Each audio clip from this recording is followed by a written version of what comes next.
On this episode of Full Bore, we're going to the Swan Gully 4WD park located in the southeast of Queensland. Now, the prerogative for this episode is to hit up as many tough tracks as physically possible. It's the Australia Day weekend, so we've got 3 whole days to rub together, and what better way to spend them than by going off-roading. Now, the vehicle of choice for this weekend is my 1986 RJ70 Bundera. This thing is a weapon of a car. I haven't been four-wheel driving in it recently due to a few mechanical issues, but these things are really cool. They've got coil springs all the way around, live axle, and they're a short wheelbase Land Cruiser. This thing's sporting the 2.4 litre 22R petrol engine, and the funny thing is that 5 years ago, when I got this car going for the first time, this was the very first place that I took it to go four-wheel driving. 5 years later, I've literally just rebuilt the engine again, and this is the first outing that this car's gonna have. Along with me is Brendan, and he's bringing along his 1990-something Toyota 4Runner, which has the mighty 2.8 litre 3L diesel engine. Now, these things are indestructible, however, they are about as slow as a wet wig. This thing's a perler. It runs like a Swiss watch. It's got 577,000 Ks on it, 31-inch tyres, no lift in it whatsoever, and I sold this car to him for $1,000. It's an absolute bargain, and I wish I'd kept it for myself. We've also got Dan. He's sporting a really schmick 2022 Pajero Sport. This thing is way too nice to be bringing out to places like this, but props to him, he's using it like a four-wheel drive should be used. We've also got Paul, who's got a 2004-5-ish Mitsubishi Pajero. This thing's a really clean unit. We've also got 3 red GU Patrols, which gets a bit confusing at times because they're all TIs and therefore two-tone with leather interiors. They're all in various states of disrepair. Jared owns one, Pete owns the other, and Graham owns the last one. So in the Bundy with me is Summer Levine, my trusty sidekick. We also brought along Blaze, the full-bore shop dog, who is the most beautiful little creature I have ever met in my life. Now, the Bundy doesn't have any air conditioning, so it was 30-something degrees, almost 100% humidity, so I was sweating my little jimmies off, but it was all worth it for these excellent tracks. And it wasn't too long before we came across our first challenge. Now, it doesn't look like much on camera, but I can assure you it was far steeper in real life, but the 4Runner just ate it up like nothing was there.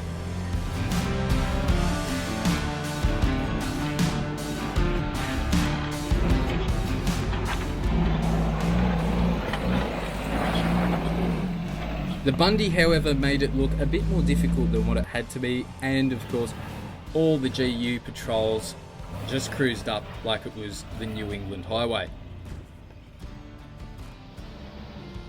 The good thing about four-wheel drive parks is that there are challenges around literally every corner, and Graham is tackling this one in his absolutely fresh GU TI Nissan Patrol, powered by the honkin' 4.5 litre gas guzzling TB45E.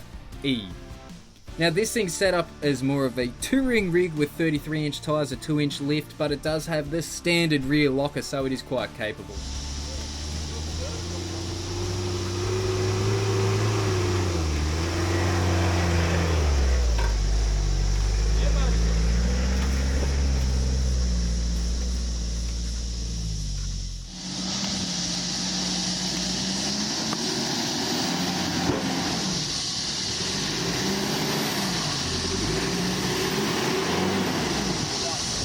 Traction control on.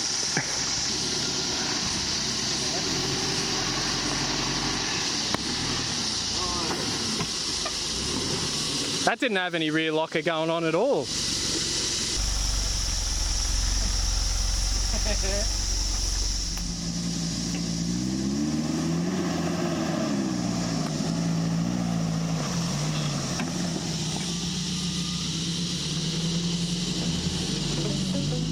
Just around the corner we came across this awesome hill climb with a super steep top section that was rocky and a technical bottom section where wheel placement was really important.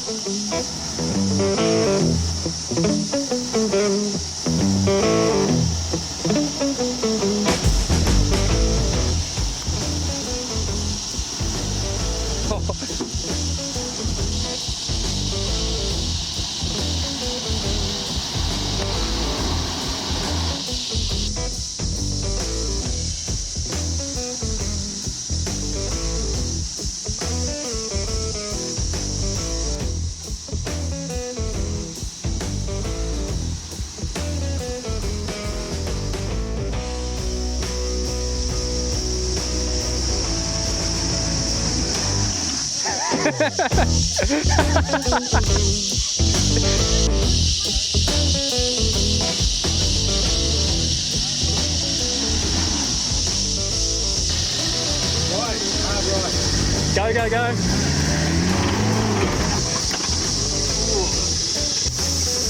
Punt it from there. I think I did this Nah, it's your exhaust up against the...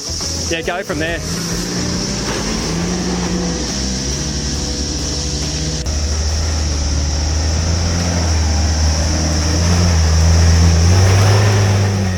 Never ceases to amaze me just where you can get a standard four-wheel drive. In Brendan's case, he only has a set of 31-inch mud terrains, and this thing seems to be going pretty much anywhere. His tailpipe's going to be a bit dead. Up next was me. Look at that, that is four-wheel driving artistry at its best. It'd be a shame if I were to kook it up somehow.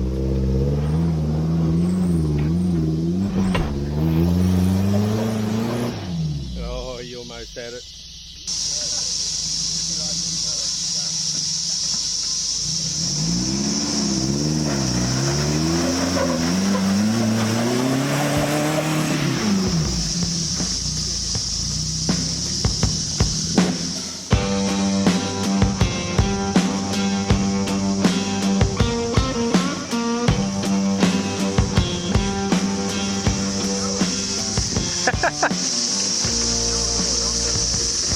That's a very committing line.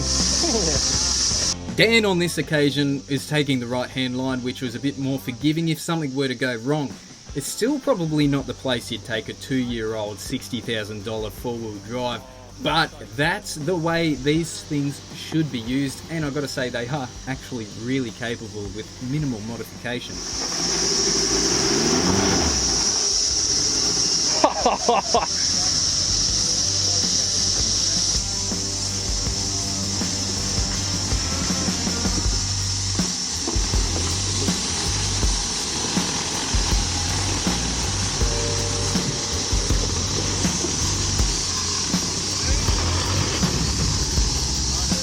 You're kidding. To be frank, that's got to be the drive of the weekend. Paul steered that like an absolute pro, considering how tough that bit of track was and how stock his Pajero is. This next bit of track is very typical of what you'll find out here at Swan Gully 4-wheel drive park. Very rutted tracks, especially after all the rain we've had. Makes for some exceedingly technical driving.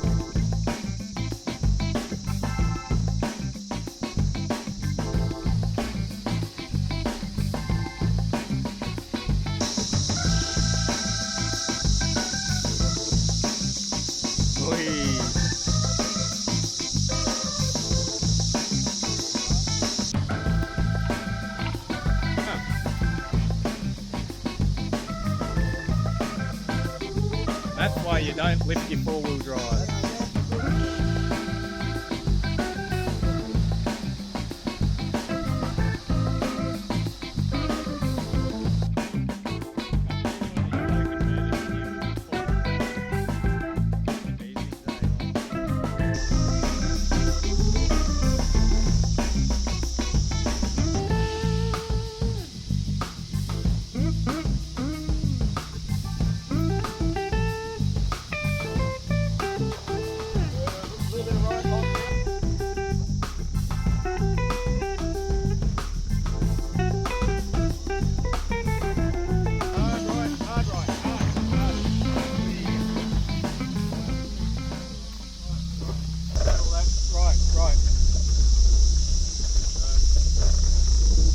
Thank you, Dave.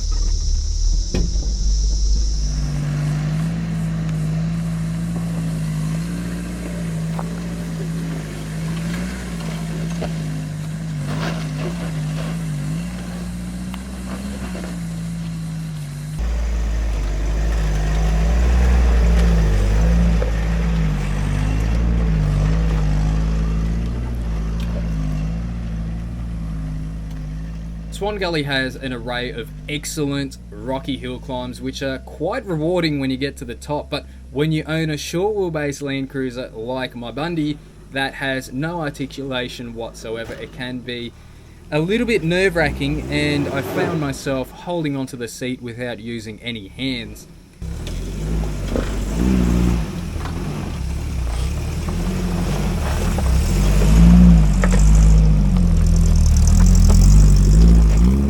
This particular climb was actually far steeper in real life than it is in the camera, but when we got to the top, we were greeted with an excellent view.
Whilst this inspirational montage is cracking along, I'd just like to say how much I really thoroughly enjoy going four-wheel driving with this group of people.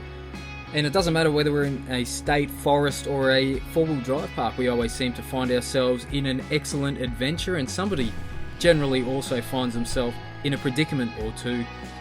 And that's all a part of the fun. And what I'm really getting at is, if you want good, clean fun, get yourself a four-wheel drive, go camping. Doesn't matter whether it's a $1,000 4Runner or a $60,000 Pajero Sport. This is as good as it gets.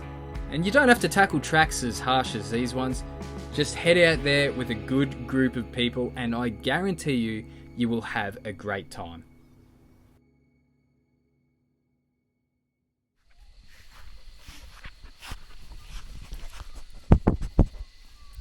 What are you thinking, Buns?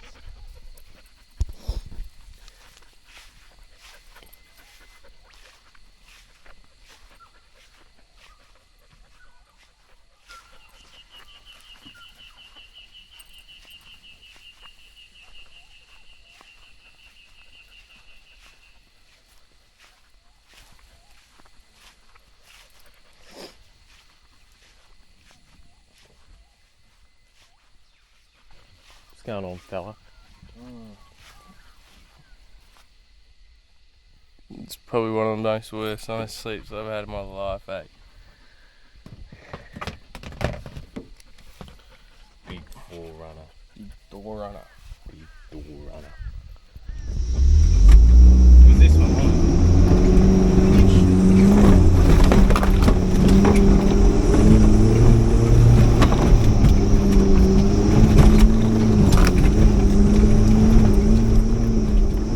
The next morning I was feeling pretty dusty because the previous night was the worst night's sleep I'd ever had in my entire life.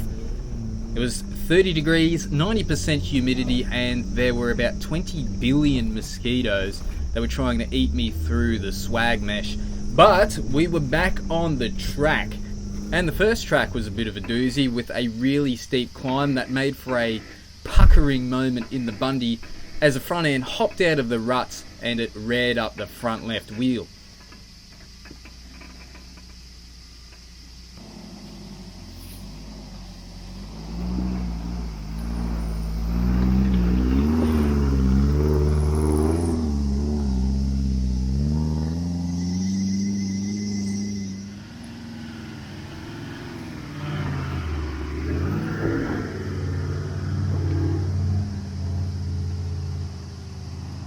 The long wheelbase cars had no issues whatsoever, but the descent made for an interesting time.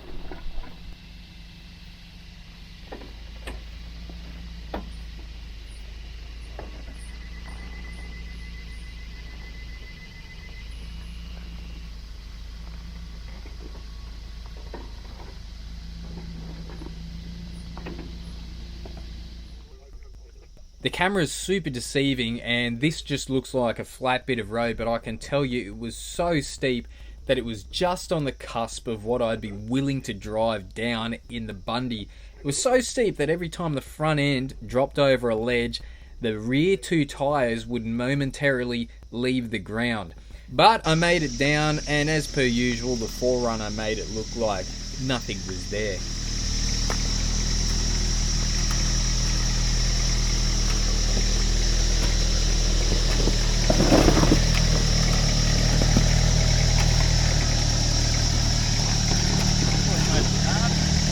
Hey?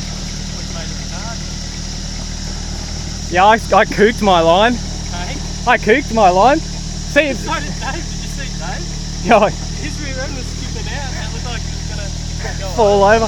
Hey, I somehow ended up, see where Dave is? I ended up in the right in those ruts, and I'm like, oh, I can't back up anymore. So I had to like drive those ruts.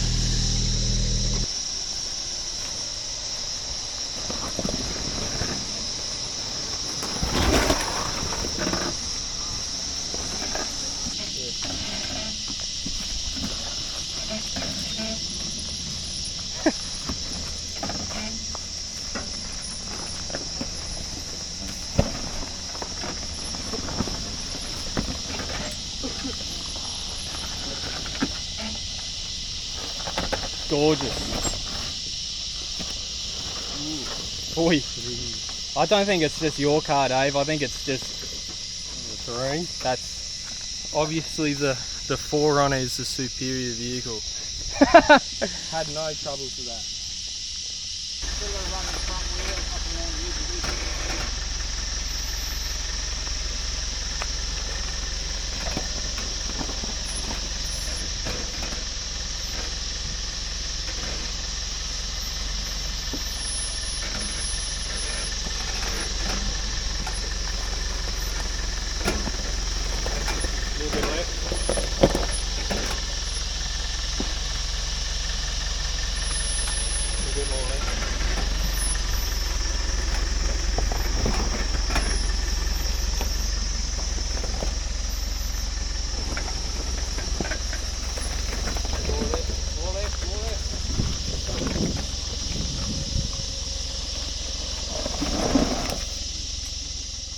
With the temperature hitting 37 degrees and nobody really wanting to endure another night of extreme humidity, it was decided that this would be our last day in the four-wheel drive park. However, we'd soon realised that one thing was missing, and that was that nobody actually had to be recovered during the entire weekend. Luckily, Jared, in his infinite wisdom, decided to fix that by driving into a massive rut.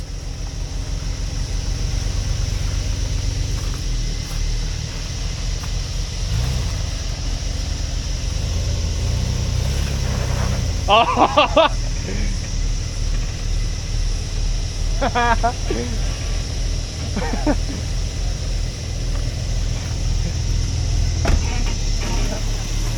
Wow, wow.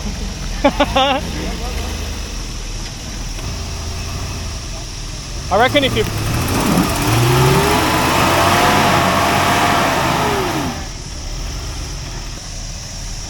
you're almost out at the front. Chuck some rocks in there so the front will climb out. This side's almost.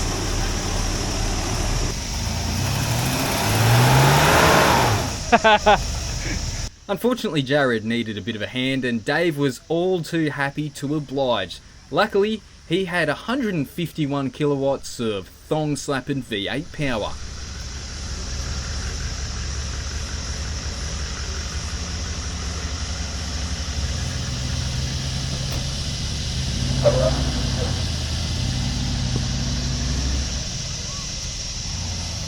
Hey! Did it touch your sill or something? Oh, spewing. Oh, it's alright, Graham owes me a flare. He said, oh, your flare. I said, oh, it's alright, Graham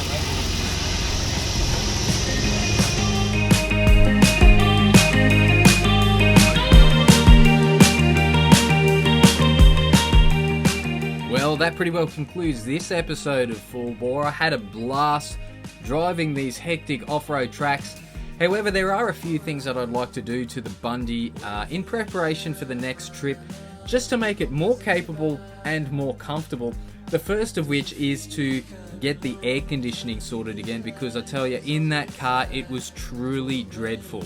I was also extremely impressed with how well the 4Runner went off-road. It was the underdog, and it seemed to perform exceedingly well considering what it is. I was also really impressed with Paul's Pajero, which of course is bog stock, and the Pajero is probably not the first word in capability, but this thing went some places that you probably wouldn't expect. All in all, a brilliant trip, but I probably wouldn't come out here again at this time of year. It was just too hot. And the 4-wheel drive park itself was pretty good. The amenities were alright. However, the tracks have been fairly neglected, so they are either pretty docile or extreme. So just keep that in mind if you come out here. But it's definitely worth your time if you're in the vicinity and you're looking for a bit of adventure.